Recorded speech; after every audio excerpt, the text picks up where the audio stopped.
मासूम रीछ का बच्चा। ये कहानी एक रीछ के बच्चे की है जो बहुत शर्मीला और सादा मिजाज था। इसका नाम मुटहो था। मुटहो को जंगल के दूसरे जानवरों की तरह शरारतें करने का शौक नहीं था। वो ज्यादातर अपनी माँ के पास किसी दरख्त के नीचे बैठकर वक्त गुजारता था। एक दिन इसकी माँ ने इसे शहद खाने के लिए जंगल में ले गई। जब वो शहद की मक्खियों के छत्ते से शहद निकाल रहे थे तो अचानक दो भेड़िए आ गए।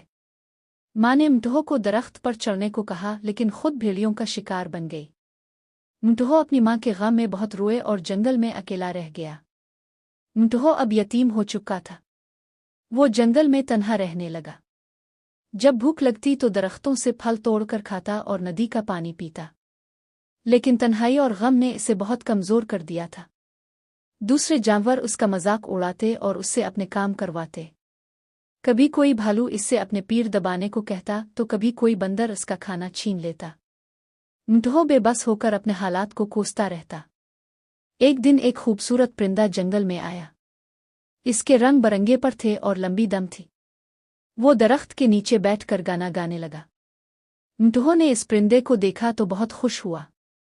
अचानक दो बिल्लियां वहां आईं और परिंदे पर हमला करने लगे। मुटहो ने बहादुरी दिखाते हुए परिंदे को बचाया और दरख्त पर चढ़ गया। बिल्लियों ने धमकी दी कि अगर इसने परिंदे को ना छोड़ा तो वो इसे नुकसान पहुंचाएंगी, लेकिन मुटहो ने परिंदे को छोड़ने से इनकार कर दिया।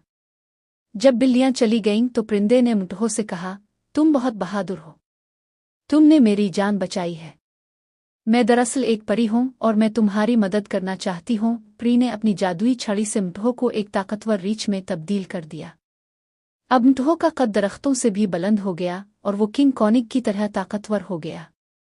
ताकतवर रीछ बनने के बाद मुटहो ने जंगल के जालिम जानवरों को सबक सिखाना शुरू किया। इसने भेड़ियों को हवा में उठाकर फेंका और उन्हें कमजोर जानवरों को तंग न करने की नसीहत की।